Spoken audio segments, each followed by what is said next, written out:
Bueno, la clase de hoy es acerca de Shavuot, ¿ok? Y la pregunta básica creo que hay que hacerse es, ¿qué celebramos en Shavuot? La entrega de las tablas de la Torá. La entrega de la Torá. Ok. Bueno, ahí comienza el problema realmente. La mala información. No, muy bien. Pero los Baalei Musar dicen que el problema de Shavuot justamente comienza porque nuestra actitud frente a esa fiesta es que Dios entregó la Torá. ¿Y por qué eso es un problema? Porque me quita toda responsabilidad a mí en la fiesta. Esta fiesta se trata de que Él entregó la Torá. Pero en realidad los Baalei Musar, los rabinos que hablan acerca del crecimiento personal, dicen que la actitud que uno debiera tener en Shavuot es otra. Es el tema de recibir la Torá. Porque que Dios entregue la Torá está bastante fácil. El punto es, ¿cuántos de nosotros vamos a recibirla realmente? Porque no sacamos nada cuando alguien te quiere dar algo si al final del día yo no lo quiero recibir. Entonces, ahí es donde comienza el problema. Todos creemos que Shavuot es acerca de la entrega de la Torá. Y si bien es cierto, técnicamente es verdad, la actitud que debiéramos tener es que es la fiesta acerca donde yo tengo que trabajar en recibir la Torá. Porque si yo no recibo la Torá, nada de lo que ella contenga va a afectarme en mi vida. Va a servir de absolutamente nada. Ahora, ¿qué significa recibir la Torá? ¿Qué significa recibir la Torá? Entonces, los sabios dicen que cuando el pueblo judío estaba parado en Har Sinai y Dios entregó la Torá, Dios nos ofreció la Torá, nosotros dijimos, Naaseh venishma. Haremos y escucharemos. Y cuando nosotros dijimos Naaseh venishma, cuentan los sabios, cuenta la Gemara, que 600,000 ángeles bajaron del cielo y nos coronaron por un Naaseh, y otros 600,000 ángeles bajaron del cielo y nos coronaron por un Nishma. Es decir, recibimos un muy buen premio por decir Naaseh y recibimos un muy buen premio por decir Nishma. Yo entiendo que recibamos un premio por decir Naaseh, porque ¿qué significa Naaseh? ¿Qué significa Naaseh? Haremos. ¿Y por qué debiera recibir un premio por decir que haremos? Muy bien, porque voy a hacer una acción, voy a hacer un esfuerzo, porque Dios me entrega algo y yo digo, Dios, yo lo voy a hacer. Muy bien. La pregunta es, ¿por qué recibimos un premio por decir Nishma? Escucharemos.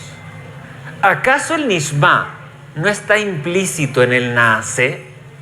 O sea, cuando una persona dice, yo voy a hacer Dios lo que tú me pidas que haga, pero yo no puedo hacer nada sin escuchar qué es lo que tú me pides que haga. Entonces, cuando yo digo voy a hacer, está implícito en el voy a hacer, el voy a escuchar lo que quieres que haga. ¿Se entiende o ya las perdí algunas de ustedes? ¿Se entiende? La única forma en que yo pueda hacer lo que Él me pide es escuchando qué es lo que me está pidiendo hacer. Entonces, ¿por qué yo habría de recibir un premio por decir escucharemos? Para poder hacer algo, yo tengo que prestar atención a qué es lo que me estás pidiendo que haga. Es verdad lo que usted dice, hay una diferencia entre escuchar y oír, no sé cuál es cuál. Pero claro, hay gente que está acá en la clase y quizás está escuchando, pero su cabeza está en otro planeta. Pero si yo le pregunto después, oye, ¿de qué fue la clase? No, estuvo muy linda, Shavuot. ¿Pero de qué? No, habló como de Shavuot. Ok, esa persona estuvo, pero no estuvo. Escuchó ruidos que salían de mi boca, pero no peló nada. Pero para hacer lo que yo te pido que hagas, necesariamente tienes que prestar atención. Anda por favor a mi casa, ahí están mis 5 hijos esperándome, porque mi señora está de viaje. Por favor, sírvele comida a los 2 primeros, a los otros 2 ponlos a sentar en el Zoom a hacer la tarea.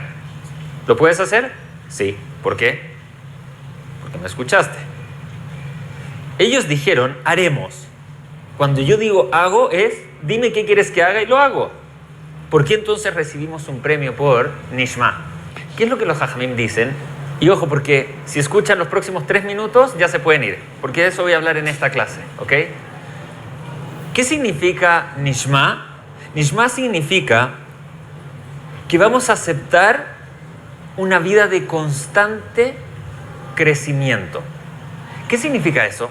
Cuando nosotros decimos vamos a hacer y vamos a escuchar, el Nishma significa, Dios, yo no solamente voy a hacer aquello que tú hoy en Har Sinai me estás diciendo que haga, sino que mi vida se va a transformar en un constante ir escuchando aquello que tú tienes para decirme y que me va a empujar a seguir haciendo el Naasé. ¿Se dan cuenta la diferencia? La diferencia es del cielo a la tierra.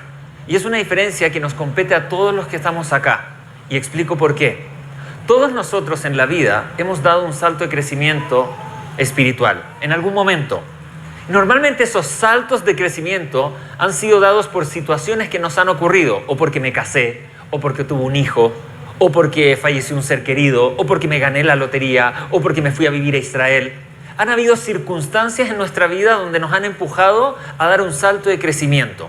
Sin embargo, lo que suele ocurrirnos es que luego de ese salto de crecimiento, nuestra vida se estanca. Todos recordamos, aquellos que hemos vivido en Israel, con nostalgia nuestra época en Israel. Decimos, wow, Israel era impresionante, todos los días se veía Hashem en todos lados, la Ashgaha Pratit, y cómo Hashem maneja el mundo, y cómo hasta lo que te dice el chofer del camión te hace crecer en la vida. Wow. ¿Y qué pasó con mi vida desde que regresé a Israel hace 35 años hasta hoy? Y lo que normalmente ocurre con nuestra vida es que nos estancamos, y la vida ahora se hace parve. Dejamos de empujarnos. Dejamos de seguir escuchando aquello que Dios tiene para decirnos incluso en la vida que tenemos hoy en día. Y por lo tanto, los Baalei Musar, Rabbi Israel Salanter dice, ¿qué significa el Nishma? Nishma significa Hashem, no solamente voy a aceptar la Torah hoy en Har Sinai, sino que mi vida se va a transformar en constante recibiendo la Torah diariamente, porque todos los días hay algo que tú tienes para decirme que yo debiera escuchar y que me va a empujar a crecer en algún aspecto de mi vida. Pregunto, ¿qué es más difícil? ¿Naasé o Nishma? ¿Por qué? Hazak. Creo que la palabra clave es compromiso. La palabra clave, ¿cómo se llama usted? ¿Frida? Frida. La palabra clave es compromiso. Porque dar un salto de crecimiento el día que te casaste o el día que tuviste un hijo no está tan difícil. ¿Por qué? Porque son las circunstancias las que te empujan a soy mamá y ahora tengo que hacerme cargo de este personaje. Pero cuando esas circunstancias no te empujan, se requiere de un compromiso y de una constancia en la vida, de estar en sintonía para escuchar lo que Hashem tiene para decir. La Mishnah en Pirkei Avot dice que todos los días sale una voz del Har Sinai reclamándonos a nosotros de cómo actuamos en nuestra vida. ¿Sabían eso? Hay una Mishnah en Pirkei Avot que dice así: todos los días sale un Bat Kol de Har Sinai, no sé lo que eso signifique, pero así dice la Mishnah, y ese Bat Kol, esa voz celestial, viene a reclamarnos en la forma en que nosotros vivimos nuestra vida. ¿Por qué Hashem nos está reclamando? Respuesta a lo que estamos diciendo. Porque nuestra vida se transformó en algo monótono, en algo parve, en algo lineal, donde todos sentimos que, mira, yo vengo de la Mayen y ahora uso peluca, así es que ya no me pidas más en la vida.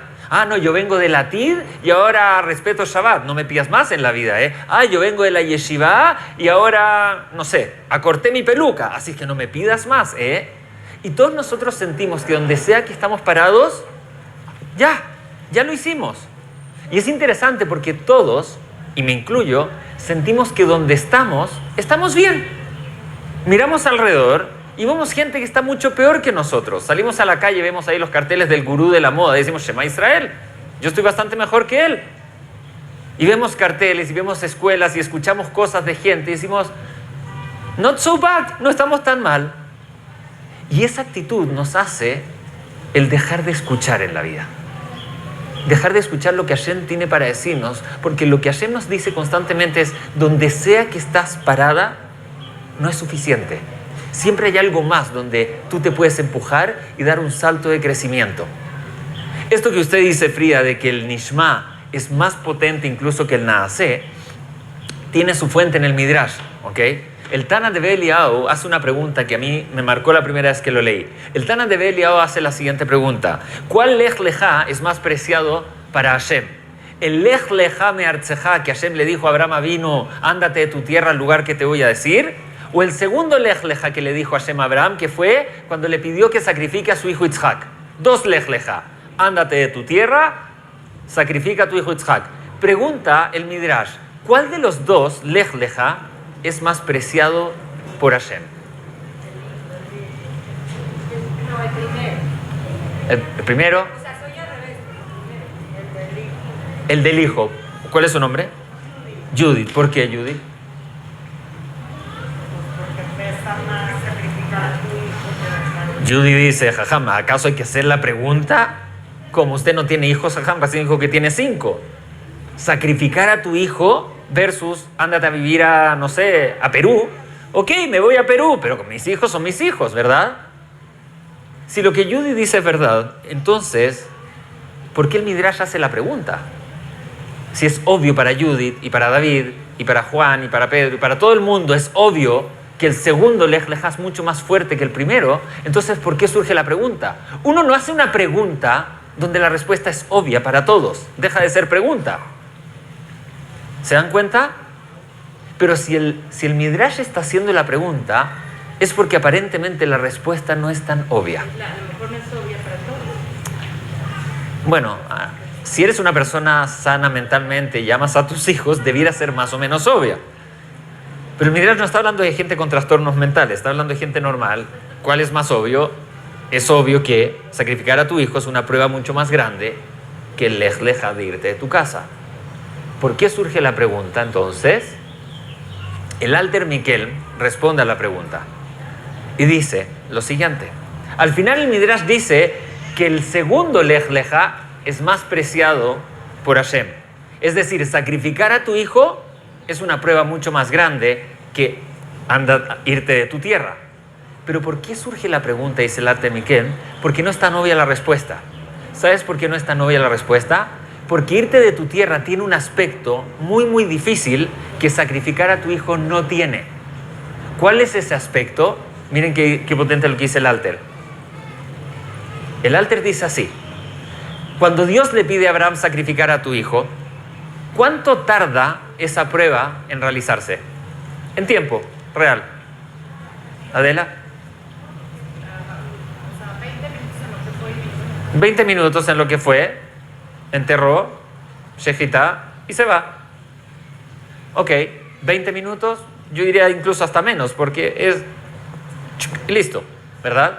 La prueba de matar a tu hijo, por muy dura que sea, dura un par de minutos. Entonces el Alter dice, ¿cuánto dura la prueba de lej leja me'artzeja? Irte de tu tierra. Entonces el Alter Miquel dice, es una prueba que comienza y que nunca termina. Porque Dios le dice a Abraham, lej leja me'artzeja, ándate de tu tierra. ¿A dónde quieres que me vaya, Hashem? ¿A Perú? ¿A Singapur? ¿A México? No, quiero que te vayas a la tierra que yo te voy a indicar. Ok, Hashem, pero ¿cuál es esa tierra? No, tú anda, camina y yo te voy a decir. Ok, Hashem, pero camino para adelante, para atrás, para al lado. Llevo el cargador del celular, va a ser frío, va a ser calor. No, tú simplemente anda. Dice el Alter Miquel, el primer lej leja es extremadamente difícil porque es una prueba que comienza y que nunca termina en tu vida. Es un constante ir dando pasos a un camino al cual la gente va a ir mostrando poco a poco. Y en ese sentido, ese es el concepto de Nishma. El concepto de Nishma es, no creas que ya llegaste a destino. Puedes ser la esposa del Jajam Kredi, pero no has llegado a destino. Todavía hay pasos que yo espero que tú des en tu vida. ¿Ok? No vayas a creer que porque ya todos te dicen Rab, o todos te dicen Hazaku Baruch, o todos te dicen wow, increíble cómo educaste a tus hijos, que ya llegaste al objetivo. Porque desde la perspectiva de la Torá, la vida de un yehudí es una vida de constante cambio, de constante ir escuchando y afinando tu oído a lo que Hashem está tratando de decirte en cada etapa que te toca vivir en la vida, como niño, como adolescente, como adulto, como mamá, como abuela y como una persona que está a punto ya de irse al otro mundo.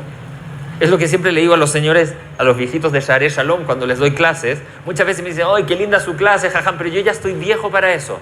Muchos se me acercan así con bastón y me dicen, no, yo ya estoy viejo para eso. Yo siempre les digo, mira, mientras estás en este mundo, quiere decir que todavía hay algo que Hashem espera de ti. Yo no tengo idea qué, pero hay algo que Hashem espera de ti, por eso todavía estás en este mundo. Eso es el Nishma. Y es por eso que el problema cuando llega Shavuot es que nosotros le tiramos la responsabilidad a Hashem. Se trata de que Hashem me entregó la Torah. Casi que Hashem, este es tu problema. Tú quisiste entregarla, pero a mí no me metas en el cuento. Shavuot no se trata de que Hashem entrega la Torah.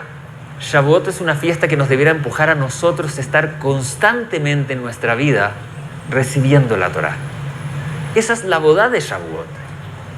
No es que tú recibiste la Torah cuando eras niña y ya, en la yeshiva o en la escuela donde estuviste. La Torah se está entregando todos los días en tu vida. Y lo que se espera de ti es que la recibas constantemente. Y cuando vemos el Hag desde esa perspectiva, cambia mucho la vida. Porque de algo de lo que todos pecamos es de la comodidad. Cuando yo estaba considerando venirme a vivir a México, llamé a un rabino de México que yo había escuchado de él y le dije, voy a ir a México una semana a conocer el país, a ver si me voy a vivir a México, me están ofreciendo un trabajo allá, quiero juntarme contigo porque él es extranjero y quiero que me des tu impresión de México. Vine a México, conocí México, bueno, esta casa no estaba todavía, pero estaba el centro comunitario y estaba esto y un Shema y las mikvaot. Dije, mi señora se va a volver loca, acá está impresionante esto, viniendo de Chile, que es muy, muy limitado. Y me junté con el Rab al final de la semana y le digo, ¿qué opinas de que me venga? Dice, no te vengas, me dice. Él viviendo acá, él viviendo acá, hace muchos años. Dice, no te vengas. Si tienes otra opción, que había opción de irse a Israel, dice, no te vengas. Digo, ¿por qué? ¿Cuál es tu principal ta'aná contra México? ¿Cuál es tu principal queja contra México? Dice, México es un país demasiado cómodo. Es tan pero tan cómodo que la gente no se quiere mover de donde está. No solo físicamente no se quiere mover de donde está, sino que ese aspecto físico ha penetrado incluso en lo espiritual, donde la gente no se quiere mover de donde está. ¿Okay? Lo que más vas a lograr con alguien de México es que considere irse Shana Rishonah después de mucha negociación, ¿cierto? A Israel para sentir un poco la Kedushá de Beit Bagan, que está lleno de mexicanos. ¿Okay? Pero de ahí algo más. Entonces me dijo, es un desafío criar niños en un país donde el principal valor es la comodidad. Fuertes palabras del Rab. Pero creo que no son palabras nuevas para los que ya vivimos acá hace un par de años. ¿Ah? Yo no conocía Cuernavaca ni La Palapa. ¿Se imagina? Después de que conocí La Palapa y dije, Shema Israel. Él tenía razón, no de Rabanán Doraitá, tenía razón. 100%. Ahora de nuevo, quizás justamente el vivir en un lugar como este es donde este Hag se hace más relevante que quizás en ninguna otra parte del mundo, donde estamos todos presos de la comodidad, de incluso lugares como este que son hermosos, ¿no? Es como todo tiene que ser maravilloso y todo tiene que ser lindo y todo tiene que ser cómodo y todo tiene que ser amplio y todo tiene que ser shefa, porque ayer estaba dando una clase que empecé nueva a un grupo de hombres en Sharei Shalom. Y yo había dicho que la Gemara dice que una persona que no prueba un fruto nuevo en su vida va a tener que rendir cuentas en el mundo venidero. Entonces un alumno, una persona se me acerca después de la clase y me dice, pero no entiendo porque la Mishnah en Pirkei Avot dice Pat bemelach tochal, que una persona tiene que comer pan y sal en la vida. De eso tiene que vivir, pan y sal. Entonces, ¿qué es lo que la Torah quiere de mí? ¿Que coma pan y sal? ¿O que sea una persona que ande probando frutos nuevos y la palapa y la cosa? Entonces, lo que yo le respondí, no es una respuesta mía, es una respuesta que yo ya había escuchado hace años atrás de un rab. Le dije, no, una cosa es que tú te prives de probar un fruto nuevo, que es una oportunidad para ver cuánto Hashem te ama a través de darte ese fruto, que eso está prohibido. Si hay un fruto es porque Hashem te ama y mira los colores y la textura y el olor y el sabor. ¿Cómo no le vas a agradecer a Hashem por haberte dado eso? Pero otra cosa es cuál debiera ser tu actitud diaria de cómo vives. ¿Cuáles son tus necesidades realmente en la vida? Y cuando se trata de tus necesidades, Pat bemelach tochal. Con eso vas a saciar el hambre que tú necesitas para poder vivir. De nuevo, no estoy diciendo que vendan la casa en Cuernavaca, y esta clase no se trata de eso, pero se trata de que cuando Shavuot me habla de un nishma, me está hablando que yo debo estar constantemente empujándome donde sea que estoy parado a ver en qué aspecto y en qué área de mi vida yo puedo crecer. Historia conocida, ¿cierto?, de este alumno que fue a hablar con el Satmar Rebbe. Y este alumno fue donde el Satmar Rebbe y le dije, Rab, tengo una pregunta para usted. Entonces el Rebbe Satmar le dijo, ¿y tú en qué yeshiva estudias? Entonces el alumno le dijo, estudio en Or Sameach, pero no soy un Baal Teshuvah. Or Sameach es una yeshiva de americanos, Baalei Teshuvah, que hicieron Teshuvah. Le dijo, yo estudio en Or Sameach, pero no soy Baal Teshuvah. Entonces el Rebbe Satmar le dijo, ¿y por qué no eres Baal Teshuvah? Entonces el hombre lo mira y como, porque no soy, mi papá es religioso, mi mamá no. Entonces el Rebbe Satmar le dijo, tu actitud está muy, muy mal. Una persona tiene que ser constantemente un Baal Teshuvah. Una persona tiene que estar en un constante proceso de hacer Teshuvah. Y eso nos ocurre a todos los que no éramos religiosos, que hicimos Teshuvah. Y tú me preguntas, oye, ¿cuándo hiciste Teshuvah? No, en el año 1987. Ahí hice Teshuvah. ¿Y qué pasó del año 87 hasta el 2021? ¿Ya se acabó la Teshuvah? ¿Ya no hay nada que cambiar? ¿Ya no hay nada que mejorar? ¿Ya no hay nada en que empujarnos? ¿Cómo una persona puede buscar seguir empujándose en su vida? ¿Cómo? ¿Alguna idea? ¿Cómo una persona puede seguir con el nishma en su vida? ¿Cómo? Checando cómo eres cada día. Ok, desarrolla la idea. Di un poquito más. ¿Qué quiero de mí? ¿Y qué pasa si no quiero nada porque estoy maravilla? Cuernavaca, Palapa. Estoy maravilla. Yo estuve hace 2 semanas, cuando falleció mi mamá, yo estaba en Cuernavaca. Es un all inclusive, pero mío. Es como, wow. No quiero nada más, estoy maravilla. Si yo hago un stop ahora y digo, ya se acabó la clase porque a la 1 tengo que ir a buscar a mi hijo ahí al kinder. Y yo hiciera la pregunta, ¿con qué te quedaste el shiur? Yo creo que la mayoría va a decir, no, porque Jajam habló que hay que estar constantemente buscando crecer. Ok, y ahora vámonos a la casa a preparar comida y a buscar a los niños y a atender al marido o ir a comprar al súper. Si yo les tuviera que preguntar la siguiente pregunta, díganme cuál es el klal, no, en español, ¿cómo se dice? ¿Cuál es el principio más grande en la Torah? ¿Cuál es?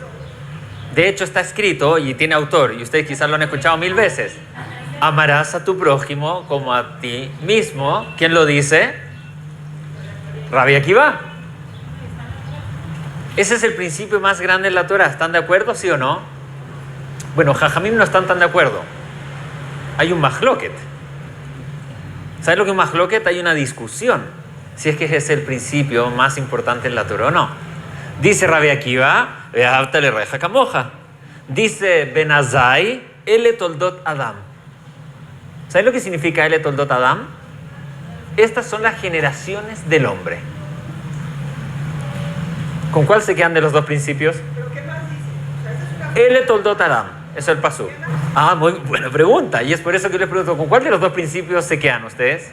Elijan Rabbi Akiva o Ben Azai. Está mucho más romántico, está mucho más lindo. Es más concreto, dice la Rabanit. Uno sé qué hago, el otro qué hago. Ele toldot Adam. Estas son las generaciones del hombre. ¿Qué se hace con ese principio? Bueno, esta clase tiene una continuación. Después ella se va a parar acá y va a ayudarnos a todos a hacer una planificación estratégica de... ¿Sabes que yo hice eso una vez, no? Contraté a un maestro de la universidad que era un genio para que me ayude a hacer una planificación estratégica en mi vida. Y estuve durante 3 meses trabajando con él y armé una planificación a 20 años. ¿En verdad? Claro. Claro. ¿La siguió? ¿Ah? ¿La siguió? ¿Y qué cree que hago acá? Entonces, miren qué interesante. ¿Por qué traigo este principio? Porque acá tienen la costumbre, digo acá en México, porque ya es algo que yo no acostumbraba, que la gente, cuando alguien fallece, dan nejamá durante los primeros 30 días. Entonces, cuando yo llegué de Chile a enterrar a mi mamá, mucha gente me empezó a marcar que cuándo lo puedo ir a ver. Les voy a decir, yo no estoy acostumbrado a eso, que me vengan a ver tanto. Ya con la Shiva me es suficiente. Entonces, que me vengan un 30 días a ver, y tener que poner cara como de cumpleaños, o más bien cara de Kadish, de que como que no me acomodó con el tema. Entonces dije, no, por teléfono está bien, ¿ok? Entonces recibí muchas llamadas, gracias a Dios, y con mucho cariño. Y una llamada que recibí fue, yo creo que la llamada más interesante para mí, que me la dio un rabino, que es amigo mío, se llama Aryeh Kaufman, no sé si lo conocen, pero es una persona muy, muy inteligente. Te hace sentir bastante tonto cuando estás con él, porque es muy inteligente, ¿ok? Aryeh Kaufman, el hermano de Elisha, el que escribió el Humash en español con Rashi, Aryeh. Entonces Aryeh me dice, ¿sabes cuál es mi nejamá? Me dice, Ele Toldot Adam. Me dice Aryeh, este pasuk, este principio de Ben Azai. Yo le dije, Aryeh, acuérdate que no soy como tú, explícame por favor, ¿a qué te refieres? Porque no te entiendo. Entonces, él me dice lo siguiente, escuchen atentamente, ¿ok? Él me dice así, ¿qué significa Ele Toldot Adam? Dice así, para que las cosas ocurran en tu vida, tiene que existir un vacío. Miren lo brillante, ¿ok? Para que algo ocurra en tu vida, tiene que haber un vacío en tu vida.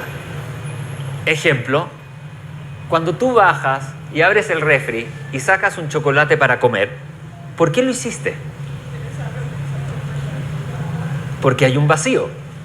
Eso es a un nivel muy concreto, muy físico. Tengo hambre, ese vacío me empuja, me mueve a hacer algo al respecto. Entonces Aryeh me dijo, la única forma en que los seres humanos nos movemos en la vida es cuando somos capaces de identificar los vacíos que tenemos, porque todos los tenemos, porque ninguno de nosotros ha alcanzado el nivel de perfección sublime de Hashem. Y mientras todos seamos seres humanos, significa que todos tenemos vacíos en distintas áreas de nuestra vida. La clave, dice él, es ser capaz de identificar cuál es tu vacío y ver la forma en que vas a ser capaz de llenar ese vacío. Me dijo, tú perdiste a tu mamá y ahora tienes un vacío. Y ahora tú tienes que ver cómo vas a llenar ese vacío. Y es interesante porque lo que me dijo fue algo que me pasó cuando falleció mi papá, pero nunca lo pensé tan consciente como ahora. Y es que cuando alguien fallece y tú pierdes un ser querido, sientes un vacío porque ya no tienes aquel que antes tenías cerca. Y lo que intentamos hacer desesperadamente es tratar de traerlo de regreso a nuestra vida, para volver a llenar eso que ya no tenemos. Y es por eso que cuando alguien fallece, la mejor forma de llenar ese vacío es preguntándote qué es lo que esa persona me daba en mi vida. Más allá de decir, era mi mamá, era mi tío, era un abuelo, lo que sea, ¿qué es lo que esa persona hacía en ti? ¿De qué forma esa persona te llenaba en tu vida? Porque te daba compañía, porque te daba seguridad, porque te daba consejos, porque era tu rab, porque era alguien que te hacía reír. ¿Qué era lo que esa persona te daba y que ya no tienes porque ya no está la persona? Entonces, ahora que encuentres la respuesta a cuál es el verdadero vacío que esa persona te ha dejado, intenta buscar llenar ese vacío con ese elemento con el cual tú identificabas a esa persona. ¿Se entendió lo que estoy diciendo? Buscarlo, adquirirlo en tu vida, trabajar en tenerlo. Y de esa forma, tú vas a llenar ese vacío, tú transformándote en un pedacito de lo que esa persona era. Espectacular. Cuando alguien se muere, no es solamente decir, uy, qué lástima, perdí a. Ese vacío debiera ser lo que te mueva en tu vida a decir cómo yo ahora agarro de esa persona lo que él tenía y lo meto dentro de mí. Busco la forma de ahora adquirirlo y vivirlo como él lo vivía, o de la mejor forma posible, imitándolo a él. Y de esa forma, me dijo Aryeh, vas a mantener a tu mamá viva. Tu mamá va a seguir viviendo a través tuyo, y no solo eso, vas a lograr llenar, no completamente porque ella ya no está, pero en parte vas a llenar ese vacío a través de tú transformarte en un ser mucho más completo por lo que ella te aportó en tu vida. ¿Cómo se hace con el Nishma? Aprendiendo a escuchar cuáles son nuestros vacíos, porque todos los tenemos en distintas áreas de nuestra vida. Y yo sé que públicamente todos nos mostramos de la mejor forma posible, con el mejor traje, bien peinaditos, recién duchaditos, con el mejor vestido y toda la cara de cumpleaños. Pero de verdad quiero decirles algo. No es verdad. Todos nosotros, como dice uno de mis rabinos, son todos ashkenazim, pero dice, todos tenemos un peikalej. ¿Sabes lo que es un peikalej? Todos cargamos con un bultito. Todos tenemos issues. A veces tenemos issues de Shalom Bait. A veces con Jinuj tenemos hijos que nos salieron más difíciles. Tenemos issues económicos y todos tenemos problemas en nuestra vida. Y créame, he conocido toda la gama de seres humanos en la vida, desde cero religiosos hasta súper religiosos, exitosos económicamente, fracasados económicamente, y todos los seres humanos tienen problemas. Todos los seres humanos tienen preocupaciones, todos los seres humanos tenemos vacíos. La pregunta es, ¿cómo yo voy a decidir llenar ese vacío? ¿Cómo yo lo voy a llenar? Porque existen dos formas de llenar un vacío. Una es la forma superficial y otra la forma verdadera. La forma superficial, ¿cuál es? ¿Qué le pasa a una mujer? Eso. ¿Quién dijo? Eso. Se peleó con el marido, ya no lo soporta, está más viejo, está más gordo, está más canoso, está más enojón. Voy al refri, Häagen-Dazs, si no eres Halab Israel, 1 litro entero. O Glidart, 1 litro entero. ¿Ok? ¿Saben que eso, yo que estoy haciendo una maestría en psicología, eso tiene una razón psicológica? Y es, dado que me falta algo, Shalom Bait, en este caso que estoy poniendo, necesito buscar la forma de llenarla. Y si no lo lleno arreglando mi issue con mi marido, lo voy a llenar de otra forma. Häagen-Dazs. Rav Simcha Zissel, él solía ir a los cuartos de los alumnos de su yeshiva. Iba a ver cómo tenía el cuarto el alumno. Y él siempre decía, los alumnos que están llegando tarde a tefilá, los alumnos que no están estudiando, los alumnos que causan problemas, tú vas a sus cuartos y puedes darte cuenta que esto es un alumno que tiene problema. ¿Por qué? Un desastre. La cama desordenada, los calcetines tirados por todas partes, los zapatos, los calzoncillos sucios, todo un desastre. ¿Por qué? Porque cuando tú tienes un desorden interno, ese desorden interno se refleja de forma externa. Cuando tú ves una persona con mala apariencia, ¿ok?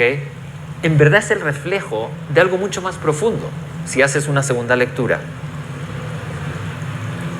¿Cómo entonces se llena un vacío? Hay una forma superficial. Häagen-Dazs, los descuentos que hay en Masaryk, ¿cierto? Maravilla, voy, me compro un bolso nuevo, me compro un zapato nuevo y ya como que me siento bien. Y esa sensación es más o menos verdadera, porque ahora adquiriste algo nuevo que te hace sentir como que te llenaste. Pero ¿cómo sabemos que no es la forma correcta? Hazak. Dura 1 minuto. Y después de que el zapato pasó de moda, ¿cierto? O el zapato se ensució, o que tu hijo lo vomitó, hasta ahí llegó. Hasta ahí llegó. ¿Cuál es la forma verdadera de llenar un vacío? Tiene que venir hacia lo interno. Este problema que yo tengo de Shalom Bait, este problema que tengo con una amiga, esta situación donde me siento insegura, tengo que buscar la forma de llenarla verdaderamente. Y para eso, y acá quizás es la parte más religiosa de toda la clase, es que está la Torá. La Torá, que se nos entrega todos los días, es una oportunidad de ir llenando en nuestra vida aquellos vacíos que tenemos. Y en ese sentido la Torá nos habla a cada uno de nosotros de forma independiente. Es verdad que la Torá da conceptos generales, Ve'avta lereja kamoja, Ele toldot Adam, etcétera, etcétera. Pero en realidad, dentro de todos esos principios generales, la Torá da un mensaje a cada uno de nosotros en nuestro contexto y en nuestra realidad. ¿Tienes un problema de Shalom Bait? Anda a ver qué es lo que Hashem tiene para decirte sobre cómo se solucionan los problemas de Shalom Bait. ¿Tienes un problema porque no te hablas con tu hermana hace 5 meses? Anda y abre la Torá y ve qué es lo que Hashem tiene para decirte de cómo se llena ese vacío. Porque es muy fácil dar la vuelta y agarrar un Häagen-Dazs y comértelo. Pero eso no va a solucionar tu verdadero vacío. Quiero terminar con un caso personal de lo que significa llenar un vacío. Cuando yo no era religioso, estaba trabajando y me iba muy bien en el trabajo, muy bien. Y para un joven soltero tenía dinero, tenía prestigio en el trabajo, pero yo no estaba contento, no estaba como 100% realizado, sentía que algo faltaba y no tenía idea de lo que era, pero sentía que ya tengo trabajo, ya tengo dinero, tengo prestigio, tengo amigos, tengo todo, pero no siento. Entonces, en contra de la voluntad de mi papá, de mi jefe, de mis hermanos, de mis amigos, todos dijeron que estaba loco por lo que estaba haciendo. Renuncié a mi trabajo. Me tomé un avión y me fui a viajar, ¿ok? Y estuve viajando, ¿saben cuánto tiempo? Un año entero. 365 días, ¿ok? Y recorrí solo, con gente, con amigos, conocí gente. Un año entero viajando, literal un año. Y aunque no lo crean, hasta de viajar uno se cansa, ¿ok? Y después de un año, me acuerdo que estaba en un país en el oriente y dije, ya, más alto, cumplí un año, vamos a hacer un stop y a ver qué hacemos ahora. Y me pasó algo tremendo, ¿ok? Que yo me acuerdo que estaba ahí, estaba sentado en una playa solo, literal solo en la mitad del mundo, de la nada. Y de repente me di cuenta que el vacío que yo había sentido hace un año cuando estaba trabajando, seguía estando. Esa misma sensación seguía estando. Y como se dice en buen mexicano, fue cañón. Fue tremendo. Darte cuenta que tomaste un año entero de tu vida, te gastaste todos tus ahorros para viajar por el mundo, conocer culturas, gente, etcétera, para al final seguir sintiendo lo mismo. Y ahí es donde aprendí el principio que quizás hoy lo veo desde una perspectiva de Torah, pero que ya lo aprendí por experiencia propia. Y es el siguiente: no hay nada externo que exista que pueda llenar un vacío interno en tu vida. Puede anestesiar tu vacío por un tiempo, por un par de minutos hasta que el zapato se ensucia, por un par de años hasta que tu viaje termina, pero no hay nada externo que nunca va a llegar a lograr saciar y llenar un vacío interno. Y ese es un principio importante, porque todos caemos en el error de creer que el zapato y la casa más grande y una vajilla más fina y unos lentes más caros y un viaje más largo va a solucionar, va a llenar esos vacíos que tenemos.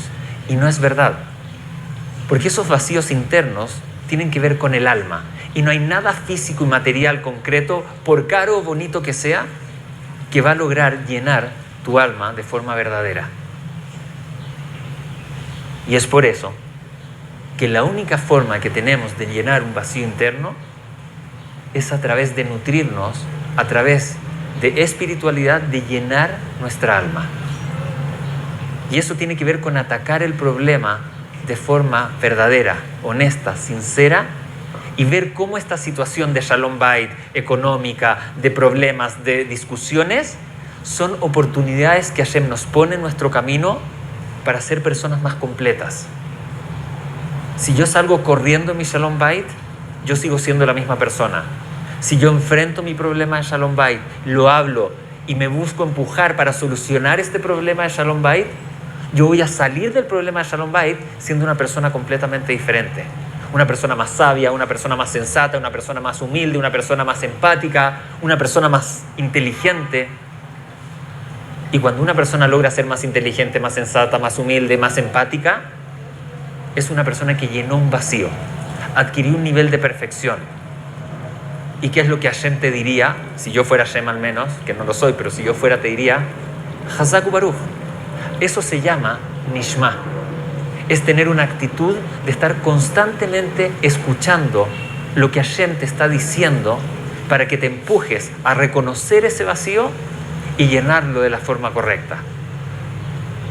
Ojalá que todos lo logremos, de entender que Shavuot no es algo que ocurrió hace 3.300 años atrás. Shavuot es algo que ocurre diariamente en nuestra vida a través de las circunstancias que nos toca vivir, y donde Hashem nos está diciendo: tienes la oportunidad de tomar esta espiritualidad que yo te doy, estos consejos, para ir llenando esos vacíos que existen en tu vida, no porque te equivocaste, porque es a través de reconocer esos vacíos y llenarlos que tú te vas a fortalecer y te vas a transformar en un ser humano diferente.